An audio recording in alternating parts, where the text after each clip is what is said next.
Tahimik, simple, at halos hindi mo makikitang naglalabas ng personal na detalye sa social media. Pero sa kabila ng pagiging low profile, alam mo bang milyonarya na pala ang kapamilya actress na si Julia Montes? Sa dami ng kanyang mga proyekto sa telebisyon at pelikula, maging sa endorsements at guestings, unti-unting naipon ni Julia ang kanyang yaman. At sa murang edad pa lang, marami na siyang naipundar para sa kanyang sarili at pamilya. Mula sa pagiging child star sa Going Bulilit, hanggang sa matitinding acting roles sa Mara Clara at Walang Hanggan. Hindi na bago sa kanya ang tagumpay. Pero gaano nga ba talaga siya kayaman ngayon? Yan ang ating aalamin sa video na ito. Si Julia Montes na ipinanganak bilang Mara Hauteashnitka ay unang nakilala sa mundo ng showbiz bilang isa sa mga batang artista sa Going Bulilit. Kahit tahimik ang personalidad niya off-cam, hindi maikakaila ang husay niya sa pag-arte na agad napansin ng mga producer at direktor. Ang kanyang big break ay dumating noong 2010 nang gumanap siya bilang Clara del Valle sa remake ng teleseryeng Mara Clara. Sinong bastos? Nakikisaw-saw ka sa usapan na may usapan! Mula noon, sunod-sunod na ang kanyang mga proyekto tulad ng Walang Hanggan, Ikaw Lamang, Doble Kara at ang action drama na FPJs ang Probinsyano, kung saan ay naging leading lady siya ni Coco Martin. Dahil sa sunod-sunod na TV series, pelikula at endorsements, isa na si Julia sa pinakamataas ang talent fee sa kanyang batch. Ayon sa ilang reports, umaabot mula 200,000 piso hanggang 300,000 piso per taping day ang kinikita niya sa primetime show, depende sa tagal ng kontrata at exposure. Maliban sa kanyang kita sa acting, si Julia ay naging mukha rin ng ilang malalaking brands sa Pilipinas tulad ng Palmolive Naturals, Bench at Skechers. Ang mga endorsements na ito ay may kanya-kanyang kontrata na maaaring umabot sa 1,000,000 piso pataas bawat brand, lalo na kung nationwide campaign ito. Hindi rin siya madalas sa pelikula, pero kapag gumagawa siya ng film projects tulad ng A Moment in Time at Halik sa Hangin, may hiwalay siyang talent fee na karaniwang nasa 600 na figure, range bawat pelikula. Sa tagal ng kanyang karera at sa dami ng kanyang achievements, walang duda na malaki na ang kanyang naipon. Ayon sa ilang public estimations mula sa celebrity finance aggregators at local media tulad ng PE at Philstar, ang estimated net worth ni Julia Montes ay nasa pagitan ng 75 milyong piso hanggang 100 milyong piso. Bagamat wala siyang opisyal na kumpirmasyon tungkol dito, base ito sa bilang ng kanyang TV appearances, talent fees, endorsements, at simpleng lifestyle na hindi maluho, na ibig sabihin, mas malaki ang naiipon niya kumpara sa ginagastos. Ilan sa mga factors na kinonsidera sa estimate na ito ay ang kanyang consistent projects sa ABS-CBN. Mula pa noong 2010, multiple brand deals, at matitipid niyang lifestyle choices. Mahalagang tandaan na ang figures na ito ay approximation lamang dahil hindi naglalabas ng official financial statements ang mga artista sa Pilipinas. Pero kahit pa conservative ang estimation, isang bagay ang malinaw. Si Julia Montes ay isa sa pinakamaingat at matagumpay pagdating sa paghawak ng kanyang kinikita sa showbiz. Isa sa mga pinakamalaking indikasyon ng tagumpay ni Julia Montes ay ang sarili niyang bahay na naipundar sa murang edad. Ayon sa mga ulat, nakabili si Julia ng bahay noong siya'y 17 anyos pa lamang. Isang patunay kung gaano siya karesponsable sa paghawak ng kanyang kita sa showbiz. Ang bahay na ito ay matatagpuan sa isang tahimik at secured na subdivision sa lungsod Quezon. Sa ilang panayam, naibahagi ni Julia na siya mismo ang nagplano ng disenyo ng bahay, katuwang ang kanyang ina, upang masigurong komportable at functional ito para sa kanilang pamilya.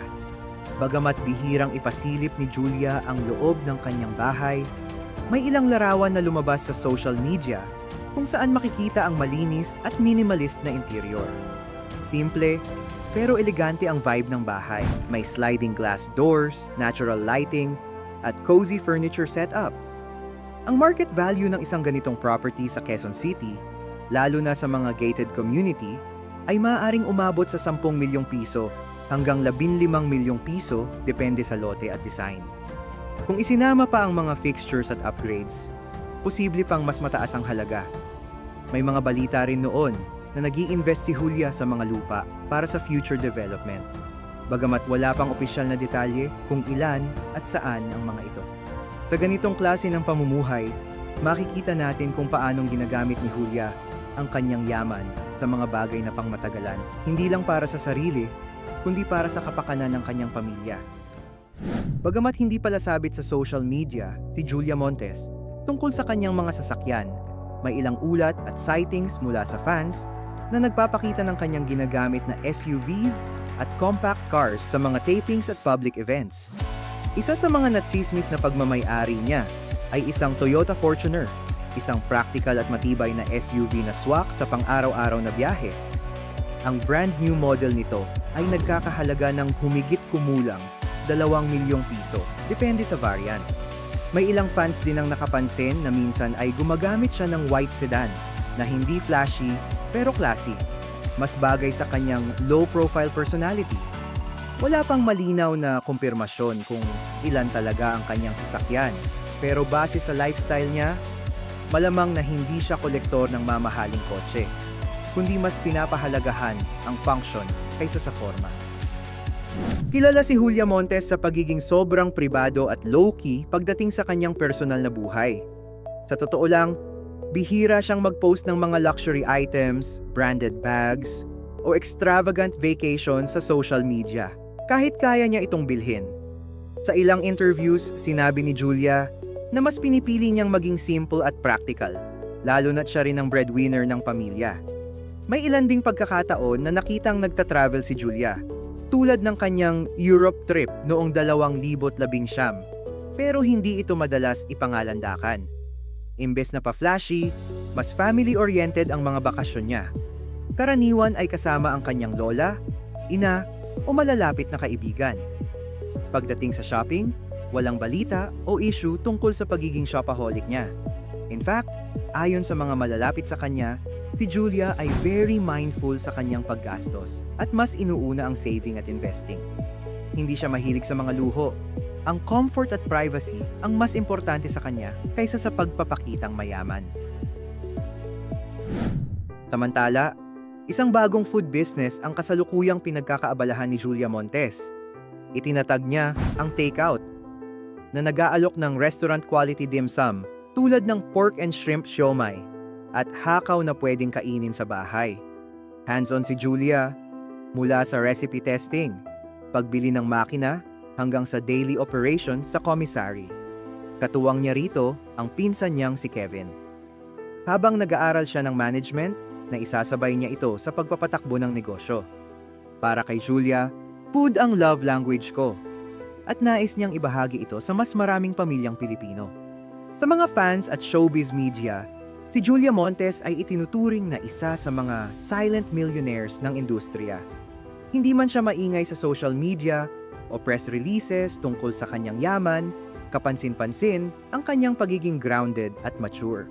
Kung humanga ka sa kwento ni Julia, huwag kalimutang mag-like, mag-comment, at mag-subscribe para sa mas marami pang kwento ng tagumpay ng mga paborito mong artista.